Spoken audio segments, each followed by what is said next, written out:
We are the Walking Dead. We're recording. Oh no! Alright, this is episode... That was the dumbest intro ever. This is the review for episode 12, Remember. It's the name of the episode, and I guess it makes sense because... Didn't remember. all the characters did. They had, like, little interviews. That was weird. Who did they not interview? They didn't interview Maggie.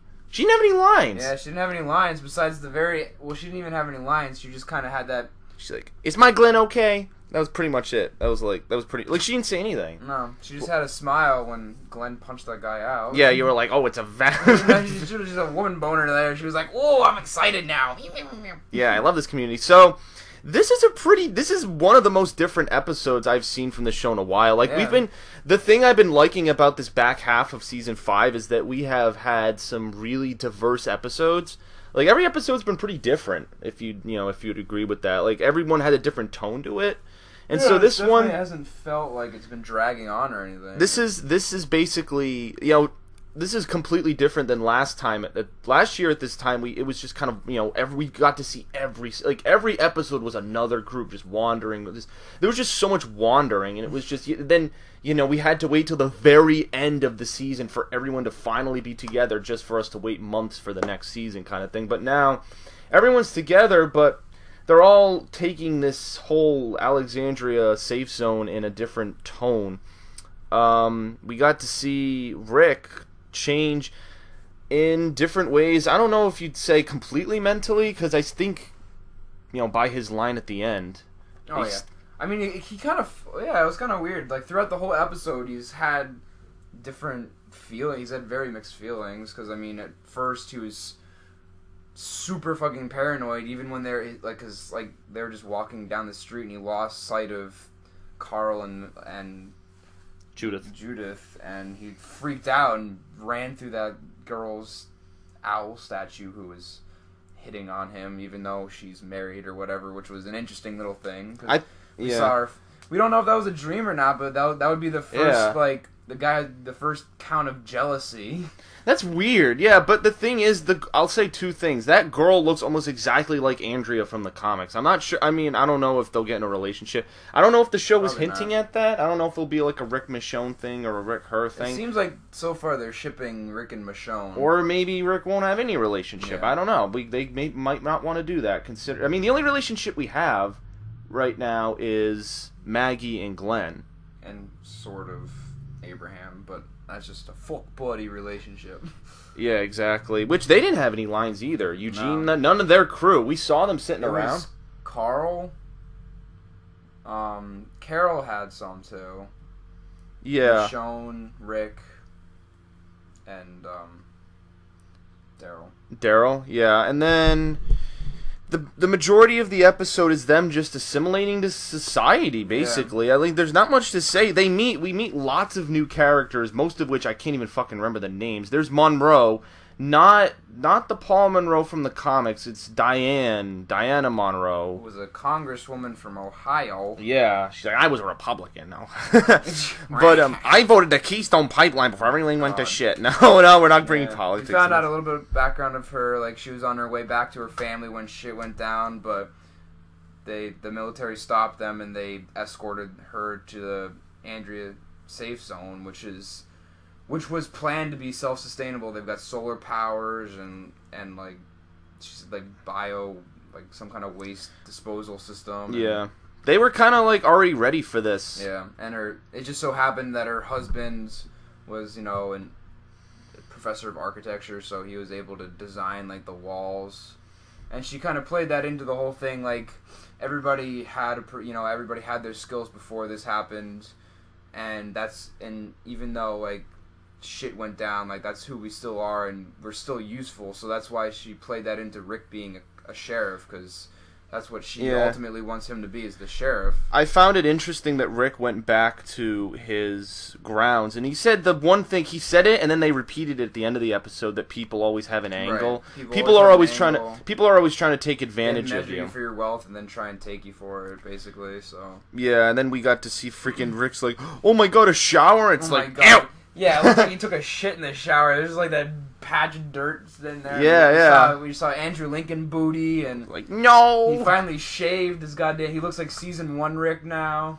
Yeah. So it was a pretty interesting It was kinda transformation. funny. They made a little like jab at that because like after he shaved, Michonne was like, "Oh, I've Everyone- never seen you like that before." It's Off like, the yeah, top of my head, I'm gonna organize it like this: the characters that had the biggest transformation.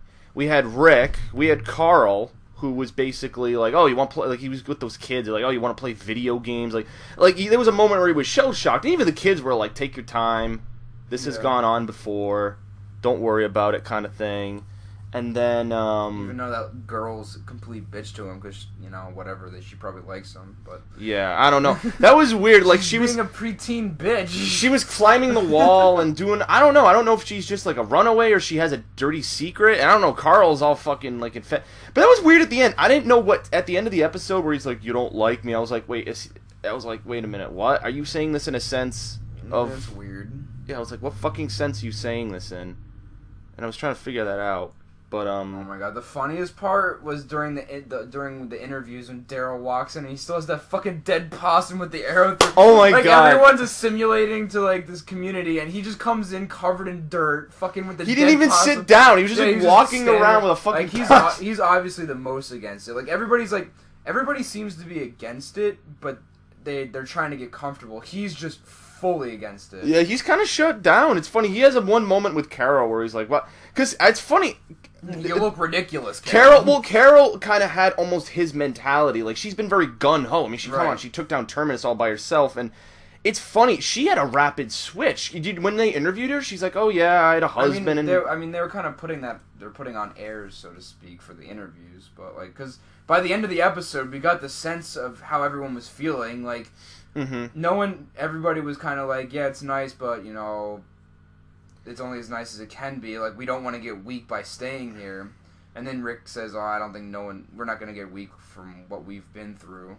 But then, at the very end, he drops the fucking bombshell gauntlet that he's like, "Oh, well, if we find that they're too weak, we'll just take it from them." Like, oh, shit. That was fucking extreme. That was a big twist. Well, it shows that what they went through outside hasn't worn off. It's still very much with them. It's an experience that's grounded in their personalities, and I don't think that's something that's going to be reversed anytime soon, per se.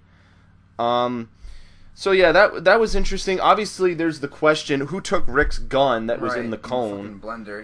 He was pissed when he saw it. He's gonna be paranoid about that because either, like, honestly, like the most logical thing that would explain that is that someone was watching him when he put it there. Because who would look in a blender that, like, they've already scavenged the areas like multiple times probably. Who would look in a blender there? So like someone was probably watching him, so he's paranoid about that.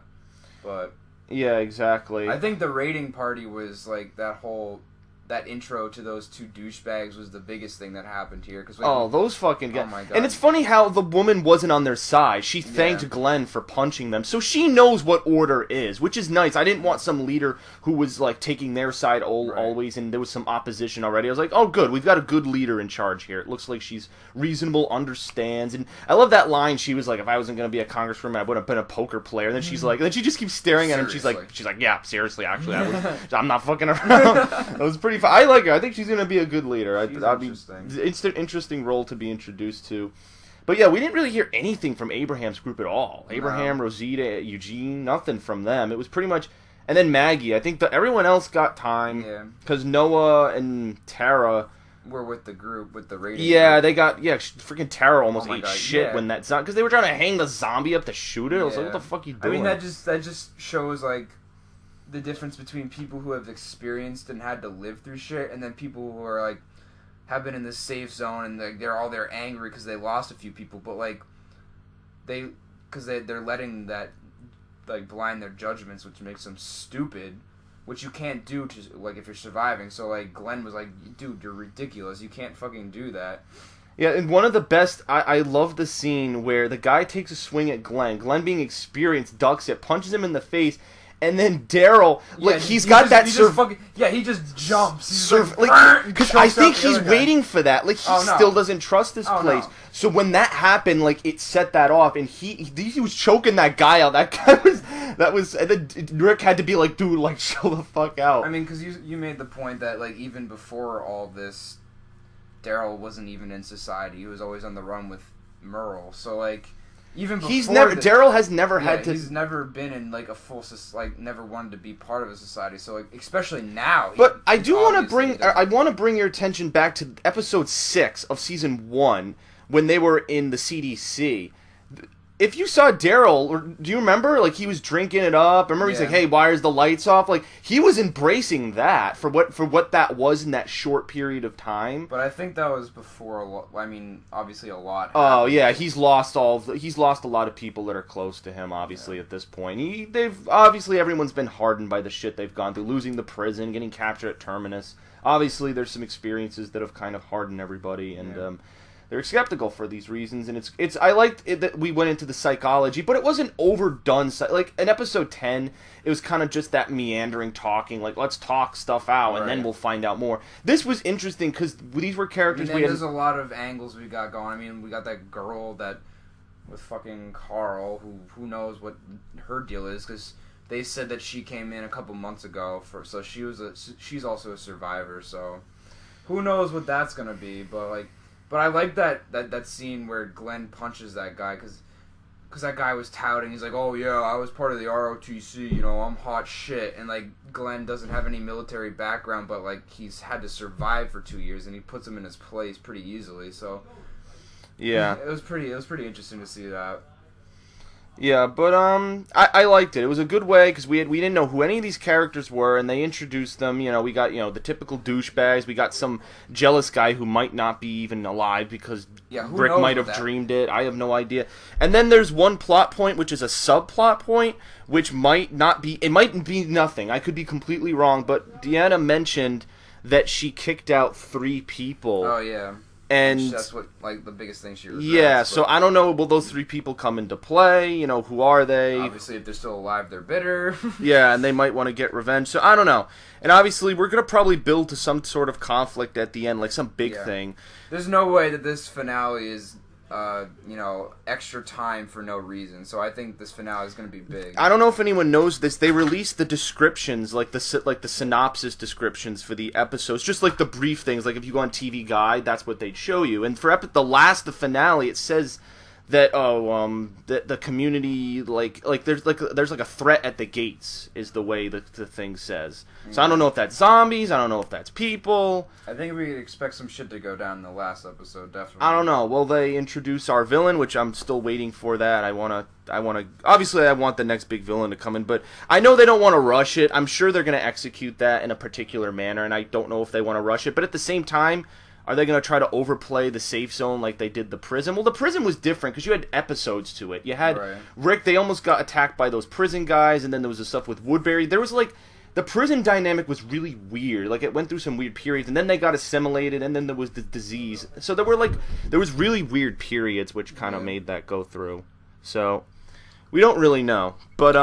But Rick and Michonne are cops together. Oh boy. Yeah, I don't know. They're gonna get close. It's gonna be like, I don't know if you guys have seen, if anyone's a Breaking Bad fan, there's a Breaking Bad episodic thing online. They're little webisodes, and there's one where Hank and his wife are playing like good cop, dirty cop. I don't know if Rick and Michonne.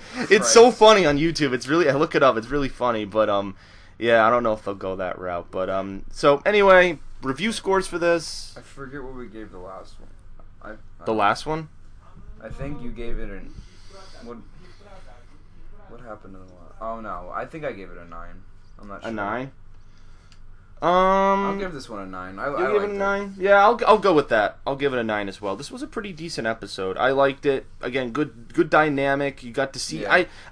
We don't get this in The Walking Dead, where there's society, there's running water, there's video games, there's people, there's actually it's almost like you're watching some sort of like daytime television show that's not The Walking Dead, minus the zombies. So it was interesting, different. Hopefully they don't repeat it for the next episode. It looks like Daryl and Aaron are on some episodic mission thingy jiggy, I don't know, but we'll see in time. We'll see. Next week, I don't know if we'll be able to do the same thing, you and I don't know if we'll do it over Skype or if I'll just do it by myself, because we've got a break in our schedule, but we'll see if we can bring that together. I'm not sure, but Yep. But yep, for now, that's the review. Thanks, guys. Adios. Boinks.